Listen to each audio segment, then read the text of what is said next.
In 1700, a spade-wielding sexton was trying to find space for a spinster, late of this parish, under the floor of Holy Trinity Church in Rothwell, when the ground opened up and swallowed him.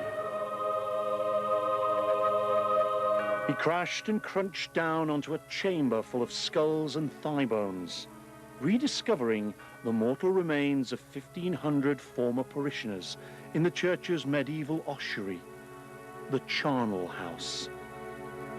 This week's riddle is all about death and destruction. Right, brace yourselves. Here's the drill for this week. There is only going to be one riddle. So sit comfortably, listen carefully, and make a few notes if you feel so inclined. Why do you think Robin Hood's best mate, who was a dab hand with the old brace and bit incidentally, and was clearly a man who knew all the angles and just how to play them, why did he find himself holed up with a bunch of pigeon-fancying outlaws who were determined to take a powder to cure all their ills, but whose headaches really began when one of their pigeons pooped on them from a very great height? What memorable event in English history am I banging on about this week?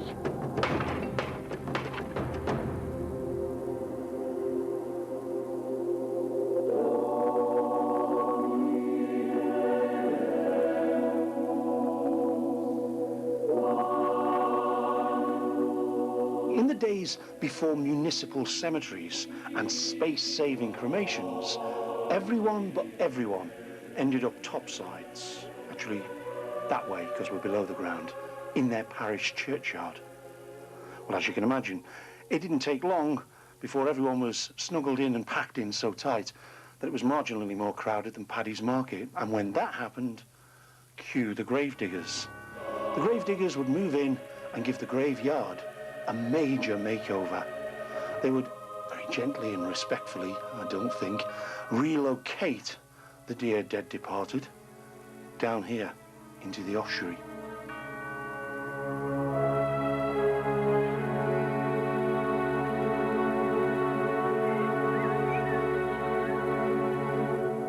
But not everyone wanted to be jumbled and jostled by the crowds awaiting the Last Judgment.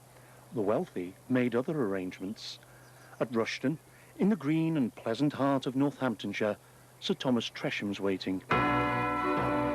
Passing the time in splendid and commodious isolation in a rather fine marble tomb, he's uniquely resplendent in the robes of a Lord Prior of St. John of Jerusalem. Famous Catholic, you see. And here he lies in his tomb, the only one in England, the only one because he's dressed in the robes of a Lord Prior of the Order, a black cloak with a big white cross, an engrailed cross on his chest, exactly like the uniform of the St. John's ambulance, which is where they get their name and their uniform from.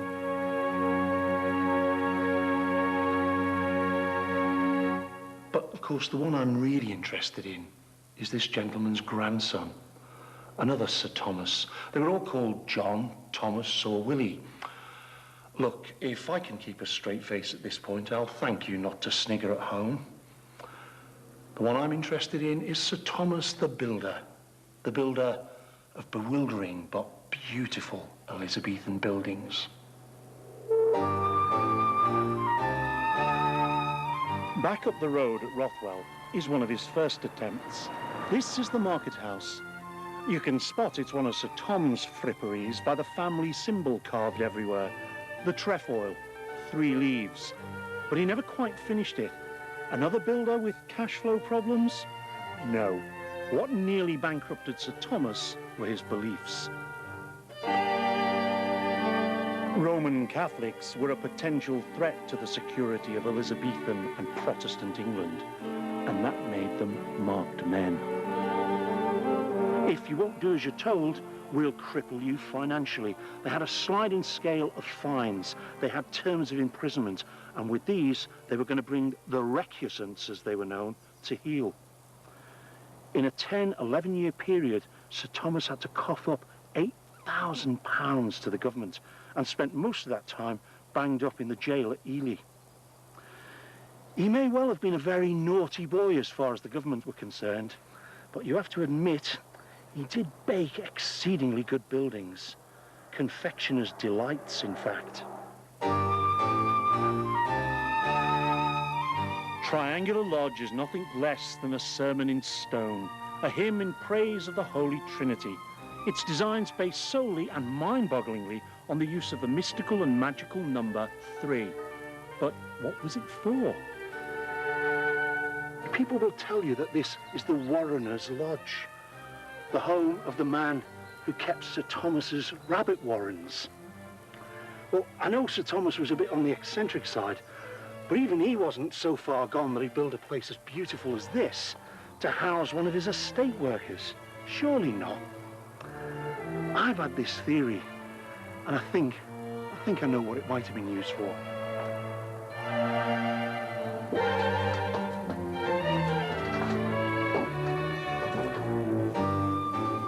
I think that the Triangular Lodge is nothing less than that wonderful Elizabethan fashion accessory and status symbol, banquet house. Guests would process from the manor house through the beautiful parkland of Rushton Hall to enjoy an especially posh pudding in purpose-built seclusion. And as a bonus, whenever the great man needed to escape the hurly-burly of the great house, he simply shut it all out. So if you lot could all just shove off and leave me to it, but do leave the bottle opener.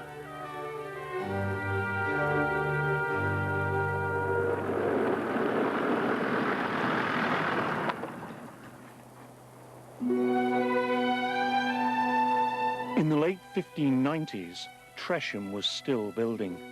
At Lyveden, over near Oundle, he built an elaborate garden lodge as part of an even more elaborate Renaissance garden.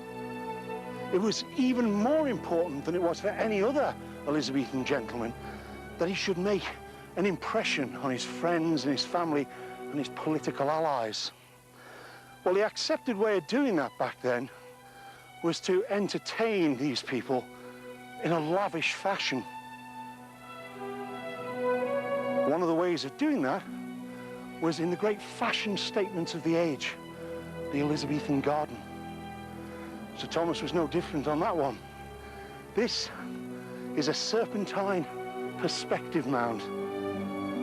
The idea was that you had a broad, gentle path so that you could arrive up here and go, "Oh, Sir Thomas, isn't that magnificent?" as you cast your eyes on what, for my money, is the most beautiful garden house in the whole country. Or would have been had poor Sir Thomas ever got it finished.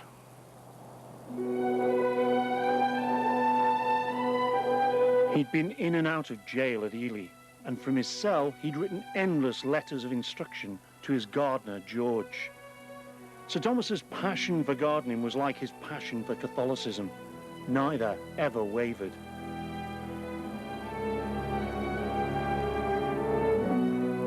His imprisonment eventually broke his health, but it was his son Francis who broke his heart. Francis was a nasty piece of work. His father had already got him off the hook for a vicious assault and battery charge. Even then, his son didn't sit quiet. He got himself involved with the Earl of Essex and that peer's abortive attempt to seize the Queen. When the Earl went to the block, Francis, make no bones about it, would have followed him if his dad hadn't paid a judicious bribe of £1,000 for someone at court to put in a good word for his wayward son. Well, he got off, but only on payment of a £2,000 fine. And Francis didn't pay it. Dad stumped up. And when his long-suffering father finally shuffled off his mortal coil, Francis inherited the whole estate, which was heavily in debt, and so he was left cash poor. A fact That appears to have been completely overlooked by his old friend Robert Catesby. Remember? Remember? You will. That's part of the riddle too. I'll remind you in the second half.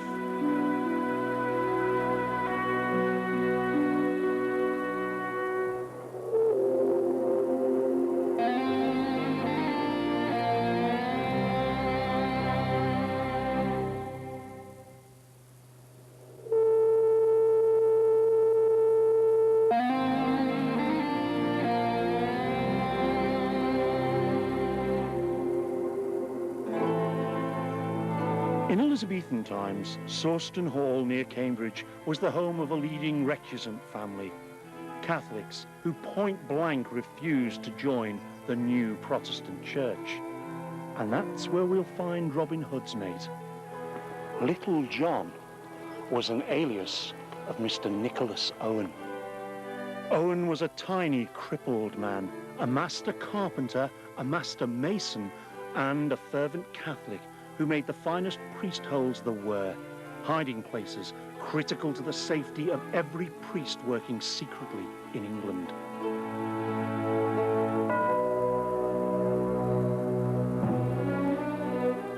The penalty for priests and those caught housing them was torture and death.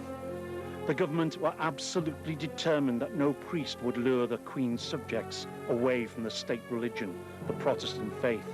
So they set their own fanatics to track them down and flush them out. They were known as the Pursuivants.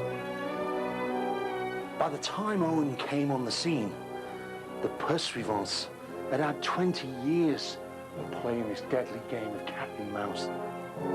They came with measuring sticks and any section of wall that they couldn't account for inside the house, but which they could see outside.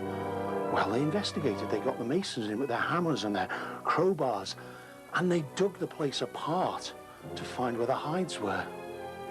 As the conflict dragged on, this deadly game of hide-and-seek grew more and more complex. Hiding places became more and more ingenious. This staircase at Sawston doesn't give so much as a hint of the concealed chamber at the top. This is a man who could think shapes and curves in 3 dimensions in his head. This man never put anything down on paper. Way too dangerous. But he could do it all up here. And when he framed these hides, as the term was, he could do it in a way that even when you're standing in them, you think, how the hell did he do this? Look at this. We're standing on the top of the staircase.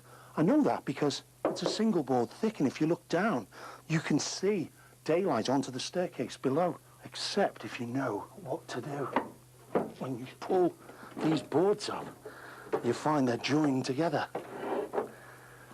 And then, just like they did in Colditz, they've hollowed out the beams underneath to take these sockets so that when you're standing on it, it doesn't rattle. There's no clue. And you see through the boards down below, and you don't see the hide. And this is the entrance to the hide. And it just occurs to me, I'm actually handling the boards that Owen worked with his own hands, what, 400 years ago. It pains me to say this, but I don't think I'm going to get in there.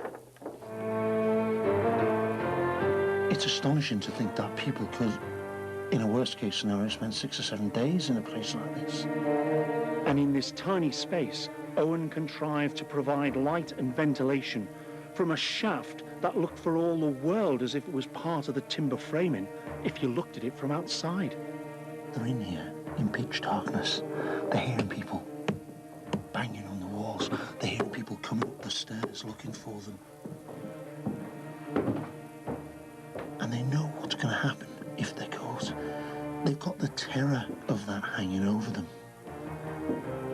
And yet they stay here and they pray. You've got to respect and admire the sheer raw courage of these guys. So Nicholas Owen was Little John, our dab hand with a brace and bit, the master who knew all the angles. And the outlaws he was holed up with? Well, they were the hunted Jesuit priests. But they weren't ordinary outlaws by any stretch of the imagination. For the next part of the riddle, we're off to a large field in the tiny hamlet of Newton in the Willows.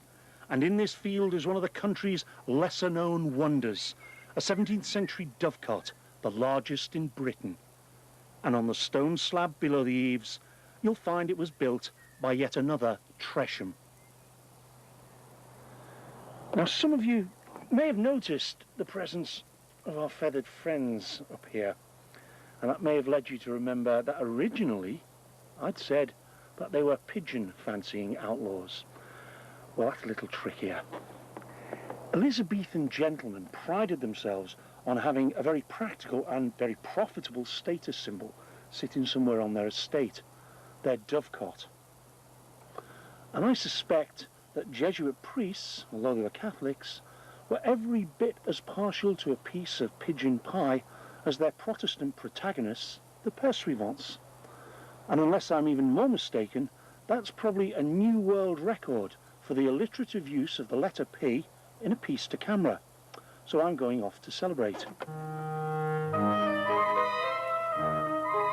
This dovecot housed thousands of pairs of breeding birds, whose young squabs provided a permanent larder full of fresh meat. Of course, doves and pigeons have played a part in history in many ways, symbols, sacrifices, and obviously as messengers. But I bet you didn't know these birds were also believed to have extraordinary medicinal qualities.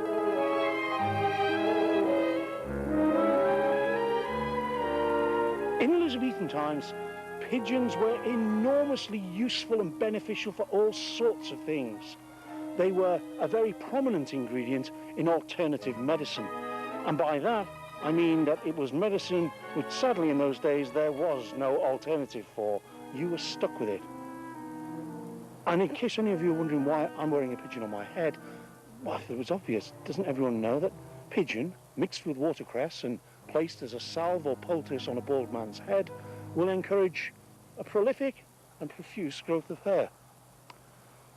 Ever the optimist.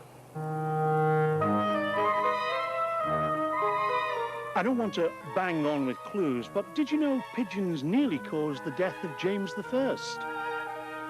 Of course, there was one very useful thing that pigeons provided. Pigeon poo helped in the production of saltpeter. It was gathered up in huge quantities. There were laws governing how it should be collected and where it should be delivered to. The reason for that was because pigeon poo, when it was turned into saltpeter, was an essential ingredient in the manufacture of gunpowder. And unfortunately, some of Nicholas Owen's chums and acquaintances had, well, an unhealthy interest in that particular substance.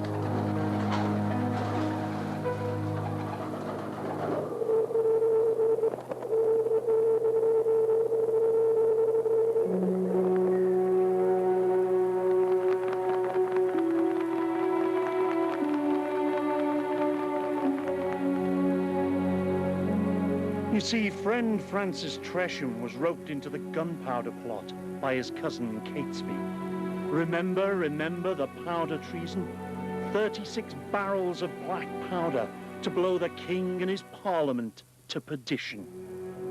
Until the plot was foiled at the last moment by the 17th century Secret Service.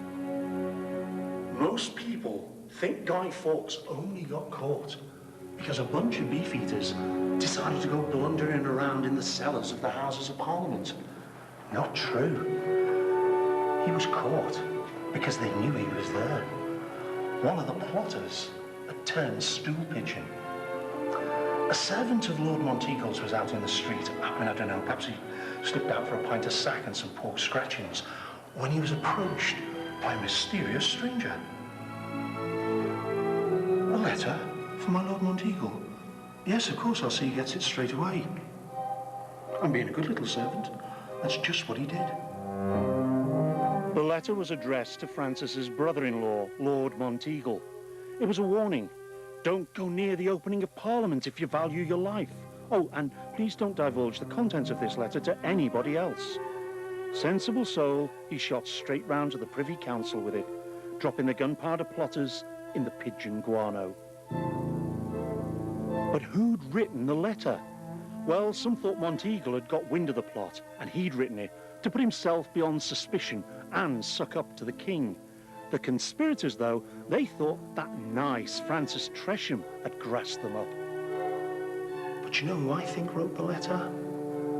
Well, you don't know, because I don't either.